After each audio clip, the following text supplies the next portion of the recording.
This is our boat Nakama. However, she's more than a boat. She's our home, and over the last 4 years, she's been our portal to seeing the untouched corners of the world. This place is insane. Oh. She's 34 feet long, 3 meters wide, and surprisingly tall. These guys are excellent! While we live a large life, we live pretty minimally. Bakacha! That feels so good. But things are getting a little more luxurious. It's very cool. It's very exciting. After years of washing ourselves and our dishes in a bucket, It's called a shower. It's Great. an absolute game changer. It really is. not only are we showering this week, but we're soaking up our time here in Australia's far southwest corner, which was no easy feat to get to. Drenched from head to toe, things breaking. We didn't have an engine for like a decent amount of this coastline. Like horrendous sea state, 6 meter waves, like blistering cold, the hardest sailing we've ever done before. Before our journey around Australia continues, this week we're learning to hunt and prepare abalone. They're kind of like shiitake mushrooms of the sea. They're like a sea mushroom. And exploring our new surroundings. Alrighty, we're in Bustleton, and here is the world's longest wooden jetty. On our approach to Bustleton, we realised we were sailing to the only place in the world where an almost 2-kilometre wooden jetty exists. Welcome to Bustleton, home of the world's longest wooden jetty. I know, you would have never believed it. Honestly, looking at it from the boat, this thing is so long. So let's go walk to the very end.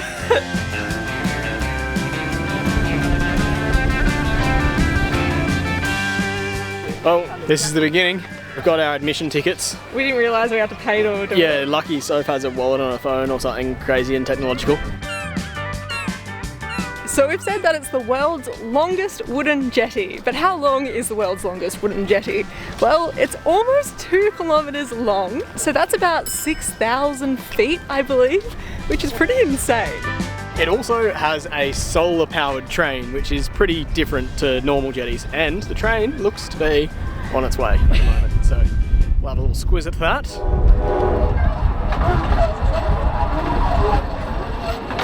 Now I'm thinking that there might be like a pub at the end of the jetty or something that's just like the drunk bus, getting everyone back home That would be so good. after they've had like a burger and a pint. Be good if there was a pub. So you might be wondering when the world's longest wooden jetty was built. And it was built in 1865. She's old, but she's been through it. A significant amount of this has burnt down multiple times, but it's because the train used to be coal powered. So that someone's job was to walk behind the train with a bucket of water, putting out the little spot fires, and I guess occasionally old mate missed a spot. That would have been a tough day to tell your boss, like, oh, missed the spot fire and the jetty's on fire again. Sorry, sir. But yeah, coal powered trains, fires. Never really thought about that before. So the world's longest wooden jetty has been through 2 fires. We only thought it was 1 fire, so I'm glad we did walk this jetty, otherwise we wouldn't have known about the 2nd fire. We're a quarter of the way. I reckon we're doing pretty good. Most fitness we've done in a while. But the world's longest wooden jetty hasn't only been through fires. Alright, so you may notice that there's a bend in the jetty, and that's because the first 700 metres got knocked out by Cyclone Alby. But they've obviously built back out to it at an angle, I guess, to get around all the rubble and stuff of the old one. So, interesting story to why this jetty has a ginormous bend in it. We are now over halfway.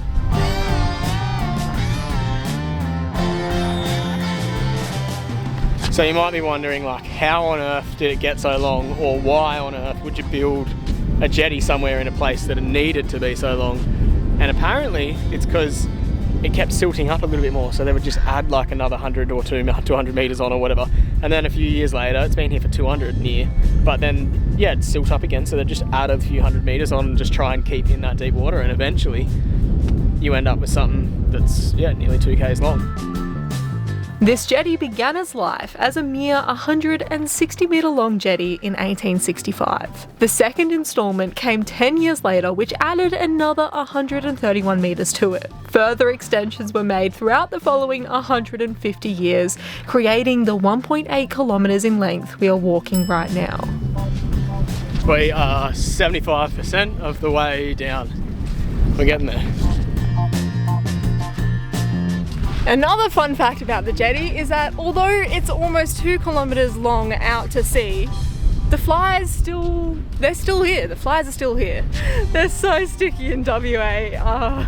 They're such sticky flies. They're everywhere. Everyone's walking around with windscreen wipers on, like trying to shoo the flies away. As we neared the end, the excitement of reaching the end of the world's longest wooden jetty was just too much to handle. Here we go, touching the very end of the world's longest wooden jetty. Here we are, folks. We are now officially We did it. almost 2 kilometers out to sea. Oh, I haven't been that far out to sea in In a while, eh? pretty far offshore when you look back at the beach. It's actually pretty wild. It is very far offshore, isn't it? Yes, there's a lot of people here. We should have brought some water. Alright, say something else that's somewhat positive. There's a lot of bird shit, but you can't smell it because there's a nice breeze. I don't know what to say. I'm not doing well in public. I like it on the boat where there's no people. There's so many people on this thing. Yeah, either a mixture of COVID and living on the boat ruined my ability to be around large numbers of people. It's a strange thing, but I think there's a lot of people on this thing. Pretty keen to get back to being a hermit on the boat. Yeah. Well, let's be honest, it was just like walking to the end of any old regular jetty. But we did learn some interesting things along the way. Now we got a 2 kilometre walk back. So we followed our footsteps back to the shore. And that was the world's longest wooden jetty. And a few facts. 90% sure they're relatively accurate. We're gonna go do some other stuff. We're currently floating around in Geograph Bay. Being tucked away behind Cape Naturalist means we're in the most protected waters we've been in a long time. So we're truly enjoying the boat life where you can just hop around and drop anchor at beaches with flat and calm anchorages, which also boast beautiful clear waters.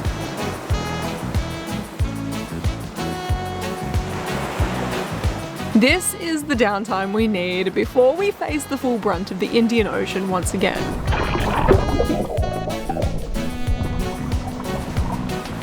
This area is, however, a little more packed with boats and people than we're used to. So today, we're going to try escape the crowds and hop around to a more secluded corner of the bay. Rightio, said Fred. We've just spent the night at Quindulla. Just sort of went for a swim here, not too much, but today should hopefully be a good day. We're heading towards Bunker Bay and our mission today is to go for a dive and to maybe catch a crayfish or something else that we can eat for lunch. We'll see how we go. For now, we're picking up anchor and we're getting on the move.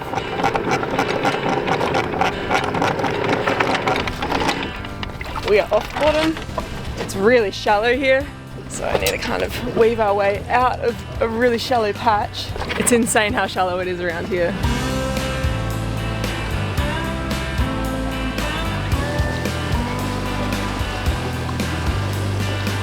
So Bunker Bay is just around the corner, not far at all. I think we've only got about 6 miles. There's not much wind at all either. So we're just motoring along and it's a beautiful morning. Simon's going to start cooking some brekkie. It's a very strange breakfast. I have 1 butchered egg, a little bit of leftover pesto, a little bit of leftover goat's cheese. Oh, yum. And then a different slice of toast with Vegemite, because after all it is Australia. I think I'll have my pesto and goat's cheese egg first, moving on to a little palate cleanser Vegemite on toast. I think you dropped something. Thanks, babe.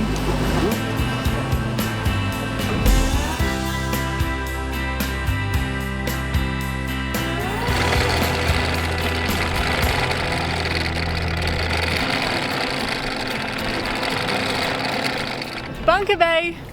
Let's get in the water. Let's get into it.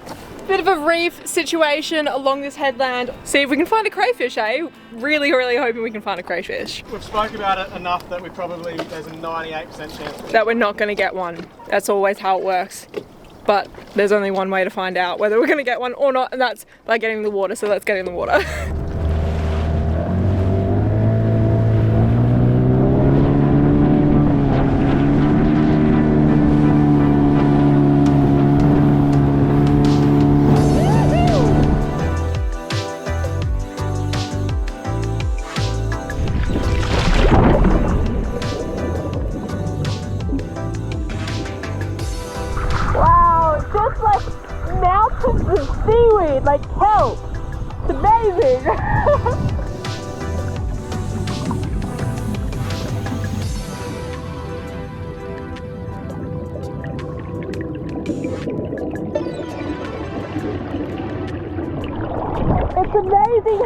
eager dances with the swell. It's so mesmerizing.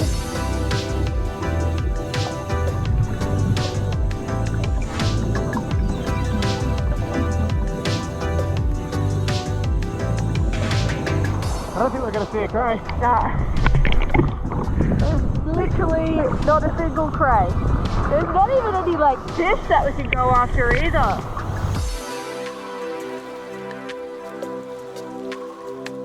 Well, not a single crayfish or fish. I mean, a couple of small fish, but not a single crayfish to be seen. So there goes our lunch plans of crayfish. But that's okay, because there's something else exciting that we wanted to show you.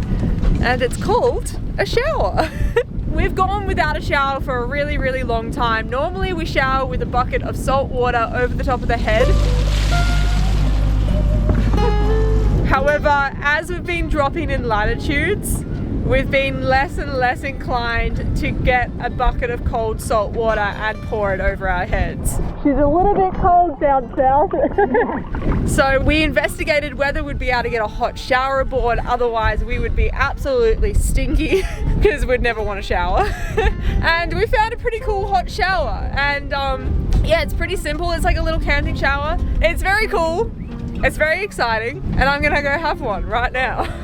It's basically like a lithium battery with like a hot water heater in it, right? The water comes in through this pump, does something in this little compartment, and then comes back out as hot water, and it's just like absolutely magical. So the lithium does the pump and the gas powers the hot water. Oh yeah, also yeah, so it's connected to a little gas bottle at the back there as well. So that's also what makes the hot water. Let's start her up. We're on 31 degrees. You're kidding.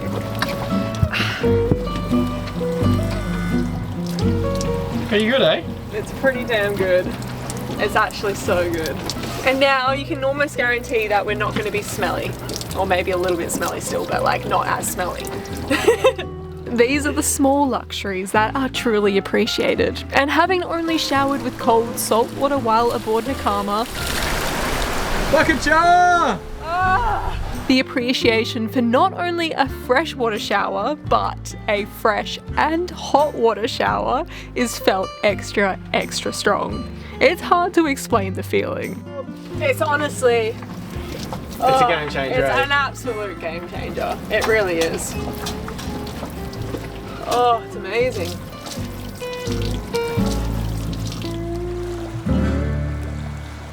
And one of the major benefits of having a shower is that we are now in reasonable form for some company. Oh yeah, sick. Little catch bag for you. Yep. We've made our way over to this beach to catch up with our mate Chad. Because apparently, while we didn't see any crays in this bay, there is something else we missed. A little thing called abalone. The good thing about today's victim is they can't run away very quick. So we should be in for a good crack, I reckon, if we can find them. While abalone is not so much of a chase as crayfish are, you do need to know what you're looking for. So Chad's our guy, teaching us the ropes on our first ever abalone catch and cook. Yeah, we've never done this before, so it's super exciting. Widest part of the shell, if it's bigger or if the shell touches this, we're in business, we're in size. And an abalone knife. Never used one of these before either, but it looks pretty straightforward. How do you reckon it goes? Hold the sharp end of the stick. Dash the fucking...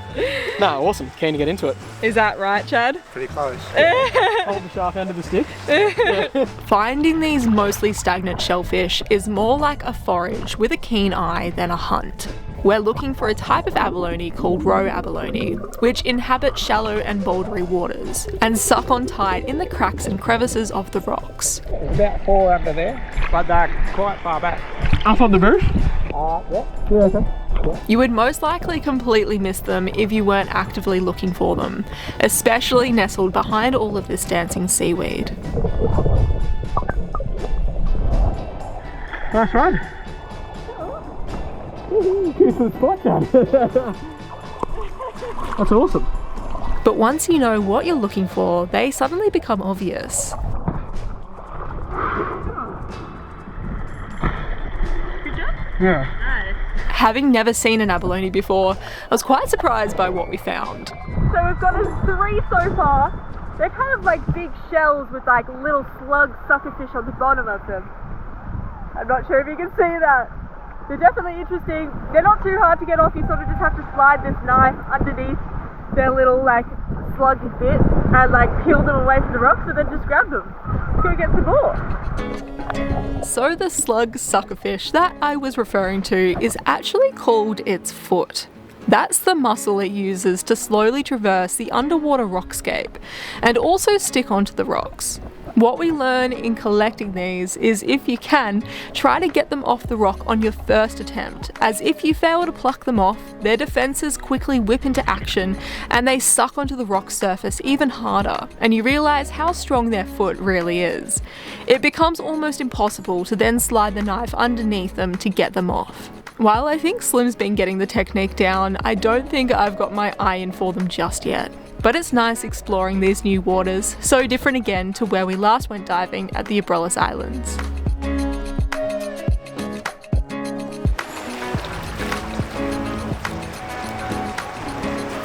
That was a lot of fun. You'd think something stagnant wouldn't be so fun to go after, but because they're in shallow and the water's going like this, and every time you think you found one, and then like whoosh, a wave will sweep you away and you're like, which rock was it? And then the kelp will cover them again and you have to like go parting your way through kelp, and then like a stingray will shoot out, and it's like... Dude, that stingray was like an eagle ray or something. That was big, hey? Yeah. It was so fun. Such a fun thing to do. Yeah. How many did we get? I haven't counted. We got to the point that we had enough. Definitely 20's the limit. It's definitely not 20, but definitely don't think we need any more. So how do you kill them now? I wonder. Ask Chad. I don't know. G'day, mate. How you going? So we asked Chad, and he took us back to his place just down the road to show us the next phase of harvesting abalone for food. So we've rocked up at Chad's joint. He's going to show us how to shuck these abalone. We've never done it before. Put the knife in, cut through the meat, and fold it open, cut all the guts off so it stays in the shell. Knife goes in. The first trick is to get the knife in behind the mussel to remove it from the shell. You then have to slice the guts away. Towards yourself, always use a knife towards yourself. I knew I was going to butcher it. Okay, good. Yeah, you do that, minus the floor. And then it's important to remove the head from the mussel. Wow. That's it. The last thing you need to do before taking these guys to the pan is to tenderize them. Abalone meat can be tough, so it's important to do this. G'day and welcome back to another episode. No, you've already been here for a while probably. Chili, get out of it. We're cooking abalone. Chili's trying to eat it before we do. Soph's got a master plan up in her mind, and I guess we're about to take you through it. I'm not wearing any pants, but I got a beer. So, best of both worlds. I'm going to try a couple of different things. I think for entree, I'm going to do like an Asian style abalone. I'm going to just like slightly saute it in like some soy sauce and a couple other different things. And then thinly slice it with some wasabi, and we can like dip it like almost like sashimi.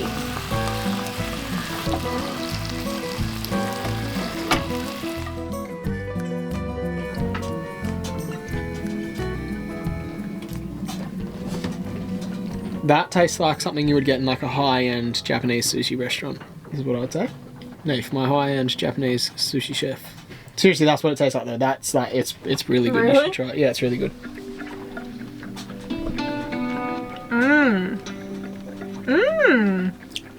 The next dish we were thinking was like a creamy mushroom pasta, and then we're going to like fry the abalone in like garlic and butter and then add them on top of the pasta. It's hard to explain what abalone tastes like if you haven't had one, and it depends on the way you cook them too. These raw abalone though are kind of like a mixture between a scallop and maybe a chicken nugget, but they are also rich. I think I've decided they're kind of like shiitake mushrooms of the sea. I think that's kind of what they are. They're like a sea mushroom. I've created maybe a masterpiece, maybe not. It's a creamy pasta with mushroom, zucchini and abalone. Hopefully it's good. We've heard a lot of negative things about abalone because they can be tough and stuff. We haven't cooked them wrong yet, so I can't tell you, but we just got taught by someone who knows. But, oh, they're beautiful. like a giant scallop, but also they do, like Soph said, taste similar to fungi, but they're like got that proteininess to them, so it's like chicken mushroom. This is a fungi of the sea. Honestly, like chewy. But way better than a mushroom. Better than a mushroom, eh? So A bit more death involved. Alright, that's it from us, guys. We're gonna enjoy our pasta. But yeah, hopefully we'll be catching some more abalone soon because we're really, really enjoying these. Hopefully you guys have enjoyed this episode. Subscribe if you haven't already and you like the videos, because that really helps us out. And consider checking out our Patreon if you want a home-cooked abalone meal. Just ask all our patrons, I promise we've done that for them. Right, night guys. yes, unfortunately, that's all we have time for this week, folks. But make sure to tune in next time for probably the last episode of our Wild West season. Not gonna lie, I've got great whites in my mind. Do you reckon I can see one? Oh! Oh!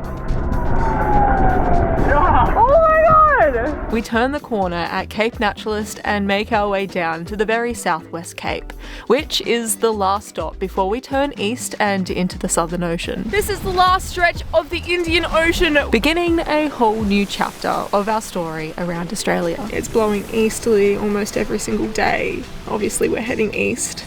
We'll see you then.